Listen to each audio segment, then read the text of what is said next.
Good afternoon, everyone. My name is David Nero. I have a background in biomedical engineering and healthcare strategy consulting, and I'm the CEO of Sonavex.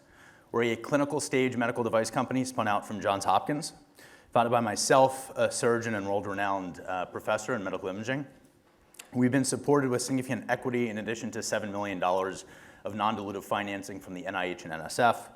We have a two-part technology called EchoMark and EchoSure that helps support AV fistula maturation for dialysis patients. These technologies have been FDA cleared with general indications, and we're currently pursuing AV fistula-specific labeling now. We have multiple patents to protect the technology. We use a razor and blade business model with a high-margin consumable, and there's a $1.8 billion opportunity for these technologies. Here, raising a Series A2 financing. We've closed half of it to date, looking to fill out another couple million. And the use of funds for this financing are to finish a randomized controlled clinical trial, achieve some market access goals, and advance our pipeline technology called EchoGuide forward. So for those who don't know, Medicare pays $36 billion a year for end-stage renal disease of the $120 billion spent on kidney care. In the next few years, there will be 5 million patients on dialysis, and this is growing at a 6% CAGR. And despite the fact that these patients represent just 1% of the CMS patient population, they consume 8% of the budget. So as you can imagine, the federal government has tried to come up with a number of programs to try to reduce the morbidity, mortality, and cost for this patient population, but there's a long way to go. If you're one of the millions of patients that requires dialysis, there are 3 ways to connect your bloodstream to the dialysis machine. The first of which is where 80% of patients start, is called a central venous catheter, which is a plastic tube that goes from your neck into your heart. Though it provides immediate dialysis, it is a high risk for mortality, hospitalization, and catheter exchange procedures. The nephrologists and surgeons are trying to get the catheters out and onto another form of access. The next best option is called an AV graft. This is a synthetic tube connecting a vein to an artery in the arm. Far better than a catheter, however, there's a high incidence of thrombosis, and it's therefore very expensive to maintain. The best option is called an AV fistula. This is a direct connection between a vein to an artery in the arm. While this is the best option for patients, before you can actually use it for dialysis, it must undergo a natural process called maturation, where the vein will expand in size to be able to accommodate the flow rates necessary to deliver dialysis. Now, while you're waiting for the fistula to mature, you're stuck getting your dialysis through a catheter.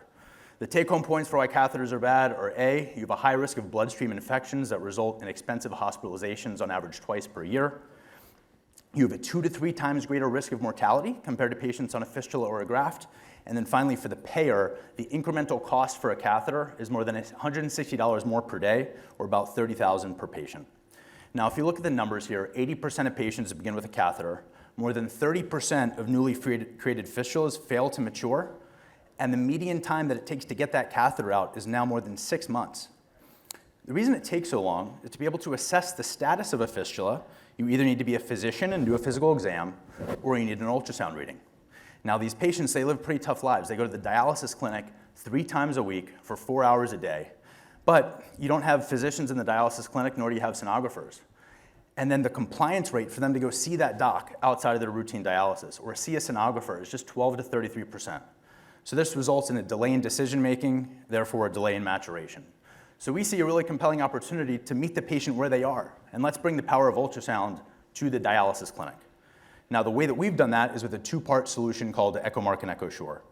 EchoMark is an implantable, bioresorbable polymer that's placed underneath the fistula during the original procedure. It acts as an ultrasound reflector or fiducial marker to work with our EchoSure device, which is an automated 3D ultrasound that uses deep learning and other image processing algorithms to enable any layperson to be able to collect vascular lab quality ultrasound readings. Here in practice, you see the EchoMark is just slipped in underneath the fistula as the last step of the procedure. And on the right, the tech simply places the 3D probe on the arm adjacent to where the EchoMark was inserted, and the system takes care of the rest.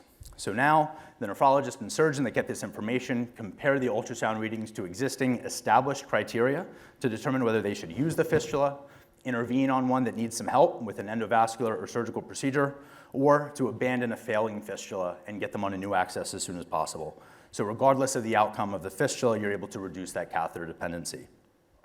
We're very excited to announce we just had a paper published last week that validated the performance of EchoSure in the hands of our end user type, the dialysis techs and nurses that are in the dialysis clinic. We compared EchoShore with these users to conventional ultrasound operated by trained registered vascular technologists. And we looked at the flow rate, diameter, and depths seen on maturing fistulas. And we found that the accuracy was as good or better with EchoShore, and the coefficient of variation, the precision, was far better for EchoShore than it was for regular ultrasound. And that's clearly shown here in this plot on the bottom left of the screen. The black line shows perfect accuracy, and the red dotted line shows a plus or minus 20% accuracy, which is clinically meaningful.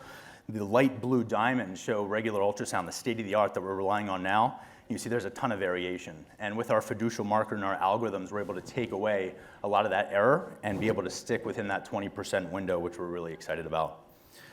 We're gearing up now for a large randomized controlled study to show what this really means for patients and payers. So we're going to show that with our EchoShore solution, we're able to reduce time to maturation and improve upon other parameters like maturation rate, hospitalization rate, and the total cost of care.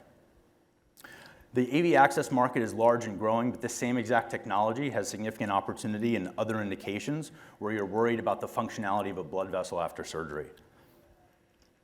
Our business model is centered around the EchoMark consumable. It's a very high margin solution that really drives the business, and the EchoShore solution is simply leased to the dialysis clinic.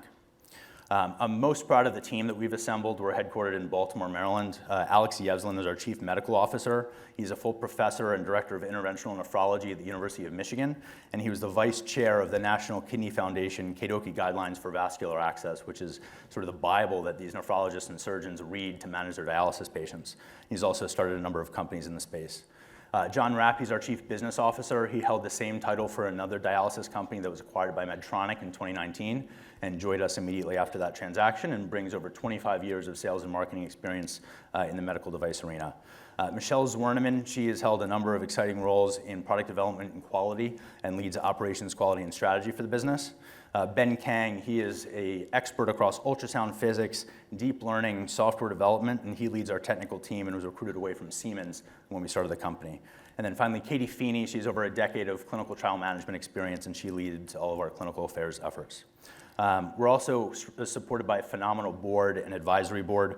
Bill Nyland is a 4-time successful medtech entrepreneur, including a 9-figure exit and an IPO. Bob Hallenbeck, he was one of Becton Dickinson's president for one of Becton Dickinson's 6 business units before he retired. And Jerry Prince is world-renowned for his expertise in medical image analysis. Our advisory board is really made of top-tier nephrologist surgeons and patient care advocates. Dr. Cooper is nationally recognized for his work based out of Phoenix and is also a medical director at DaVita. Terry Litchfield has just been really the linchpin of this industry and has been a patient care advocate and is just really an outstanding asset to the team. And then John Ross, he's probably the most famous man in the world of dialysis and has created the most fistulas of anybody on the planet. So just to wrap up, we're raising a Series A2 preferred financing. The goal is to get level 1 clinical data, incremental payment associated with the technology, and to advance our EchoGuide pipeline product forward. Thank you for your attention.